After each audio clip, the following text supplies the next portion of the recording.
안녕하세요, 달달한 보리 농장입니다. 오늘은 라일락에 대해서 좀 말씀드리려고 합니다. 라일락 정원에 한두 주씩은 전부 다 기르고 계시죠.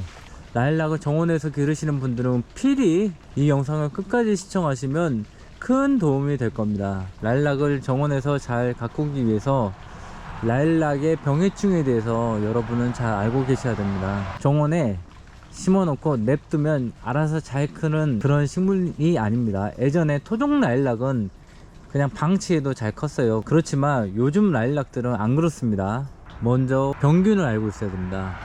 라일락한테 심각한 게 병균이거든요. 제일 심각한 게 뭐냐면 마름병이 있습니다. 영어로 블라이트라고 하는데요, 이 마름병 증상을 라일락은 대부분 갖고 있습니다. 가을에 깨끗하게 단풍이 들지 못하는 이유가 이 마름병 때문이에요. 이 마름병이 아주 잘 걸립니다. 잎사귀가 마르고 반점이 생기면서 갈색으로 변하면서 낙엽이 많이 져요. 이렇게 보면 잎사귀 안 남아 있잖아요. 이게 마름병 때문입니다. 마름병이 발병하면 금방 번지고 또 잡기가 쉽지가 않아요. 라일락 나무를 가장 힘들게 하는 병균은 바로 마름병이었고요. 그 다음에 바이러스가 있을 수 있습니다. 링스팟 바이러스 증상이 나타날 수도 있고 시드름병이 나타날 수 있어요. 서양에서 수입된 라일락 품종들은 시드름병에 아주 잘 걸리는 것 같습니다. 시드름병은 뿌리 부분이 세균이나 곰팡이에 의해서 썩는 병인데요, 이 시드름병은 굉장히 무서운 병이에요. 한 가지 시드름병에 대해서 팁을 드리자면, 감자나 토마토에 시드름병이 많잖아요. 시드름병 요인을 갖고 있는 토양 속에 라일락 나무를 심으면 시드름병에 걸려서 죽을 수 있습니다. 시드름병은 이 나무가 건강한 상태로 생육하면 잘 걸리지 않는데요, 여러 스트레스 요인에 의해서 약해지면 잘 걸립니다. 4가지 요인이 있어요. 이거 잘 들어주세요. 3가지는 자연 요인, 1가지는 인간에 의한 거. 4가지 요인인데, 자연 요인은 첫 번째가 광이고, 두 번째가 물이고, 세 번째가 바람입니다. 햇볕이 너무 강해서 일소피해라고 하는데, 이파리가 데쳐지는 겁니다. 고온에 의한 피해, 너무 추워서 냉해를 받을 수도 있습니다. 이런 강조건에 의해서 스트레스가 발생하고, 두 번째, 물 조건. 물에 의한 스트레스는 과습이나 건조가 있습니다. 배수가 불량한 토양에서 비가 계속해서 온다면 가습으로 인한 스트레스가 많습니다. 라일락은 건조에도 약해서 극심한 가뭄에 스트레스를 많이 받습니다. 바람에 의한 스트레스는 대표적인 게 통풍 불량입니다. 가지가 밀집되어 있어서, 그리고 여러 간섭하는 나무들이 주변에 많이 심겨져 있어서 통풍이 불량한 환경에서 바람이 통하지 않아서 스트레스를 받는 경우가 있습니다. 이 3가지에 의해서 나무는 스트레스를 받고요. 그 다음에 인간이 과다 시비를 한다거나 제초제를 살포한다거나 또 약을 진하게 타서 농약을 세게 살포한다거나 인간에 의해 스트레스를 받는 1가지 요인이 있습니다. 총 4가지의 요인에 의해서, 큰 요인만 말씀드려서요, 크게 4가지 요인에 의해서 스트레스 받아요.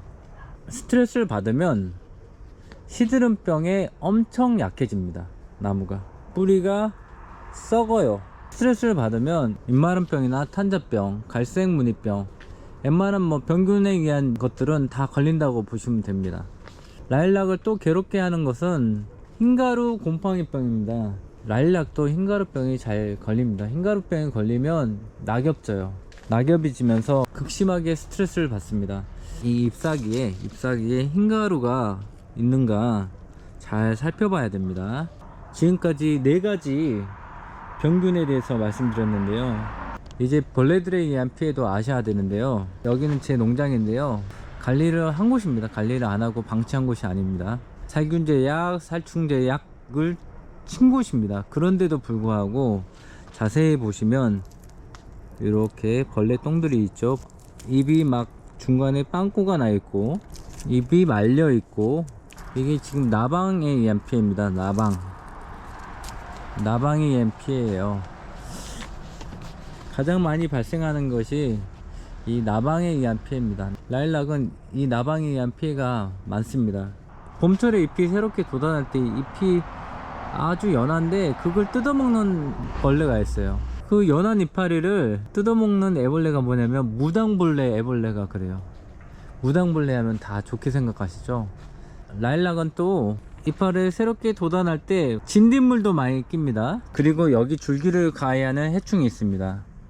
이렇게 줄기를 가해요. 여기에 구멍은 뻥 뚫어 놓습니다. 그리고 체간 부위를, 물간 부위를 형성층 부위를 뺑 들어가면서 다 파먹습니다. 이렇게 돌아가면서 여기가 막혀서 결국 나무가 죽거나 아니면 바람에 의해서 이 구멍 난 곳이 뚝 부러져 가지고 죽거나 아니면 살아 있더라도 정말 간당간당한 상태로 여기 조금 남아있는, 형성층이 여기 조금 남아있는 그런 상태로 나무가 시달리거나 결국엔 이제 바람에 의해서 부러지겠죠. 그런 피해를 입을 수 있습니다. 그렇게 피해를 입히는 것이 하늘소 놈들이 그렇고요. 그 다음에 박쥐나방 요 놈들이 피해를 줍니다. 그리고 라일락에 깍지벌레가 끼는 경우도 있습니다. 주변에 깍지벌레가 있다면 번져 가지고 라일락까지 침범해서 깍지벌레가 끼면 지저분하고 그름병도 오고 나무가 또 동해에 엄청 취약해지고 많이 안 좋죠. 해충에 의한 피해 증상은 지금 5가지 설명해 드렸는데요. 귤나방이나 인마리나방 같은 나방류 가장 피해가 많고요. 그 다음에 봄철에 새순이 나올 때 무당벌레, 애벌레나 진딧물 요것들, 유리알락 하늘소나 박쥐나방에 의해서 천공성 해충에 의해서 줄기에 피해를 입어서 나무가 고사하는 그런 피해 증상을 말씀드렸고요. 5번째로 깍지벌레에 의한 피해에 대해서 말씀드렸습니다. 많죠. 충해에 의한 증상도 이렇게 많습니다. 병균에 의한 피해 증상 4가지, 해충에 의한 피해 증상 5가지, 벌써 9가지죠. 이 9가지를 알고 계셔야 그나마 가을까지 깨끗하고 건강하게 기르실 수 있는데, 지금까지 제 설명 들어보시면 쉽지 않은 작물임은 분명합니다. 그래도 배롱나무보단 훨씬 쉬워요. 장미보다는 100분의 1만큼 쉽습니다. 수국보다도 여전히 쉽고요. 그래도 라일락은 기르기 쉬운 편입니다. 나무가 고사하는 경우는 극히 드물어요. 그런데요, 지금부터는 더 자세히 제 설명을 들어주시기 바랍니다.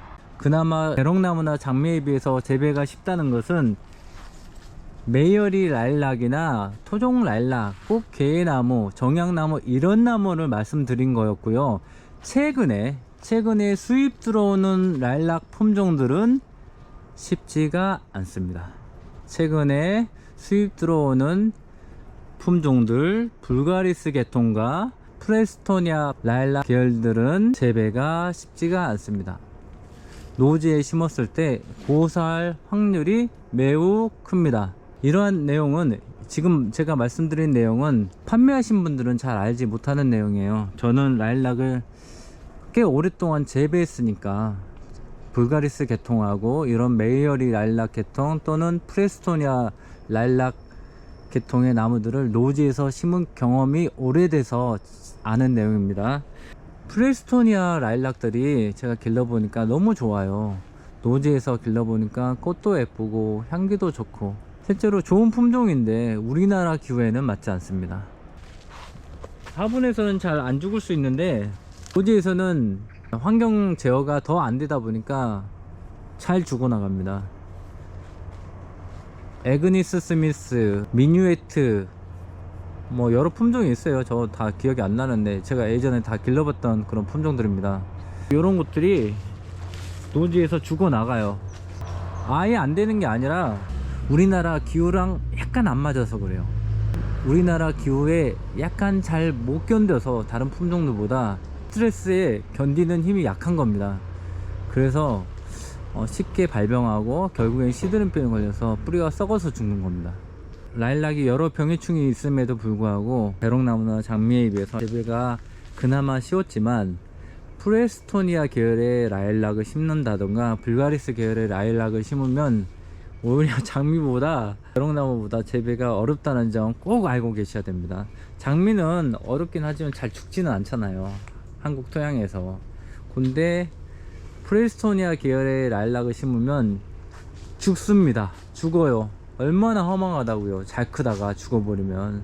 우리 집 정원에 있는 라일락을 건강하게 기르기 위해서 지금까지 말씀드린 그런 내용을 잘 숙지하시고 건강하게 잘 기르시기 바랍니다.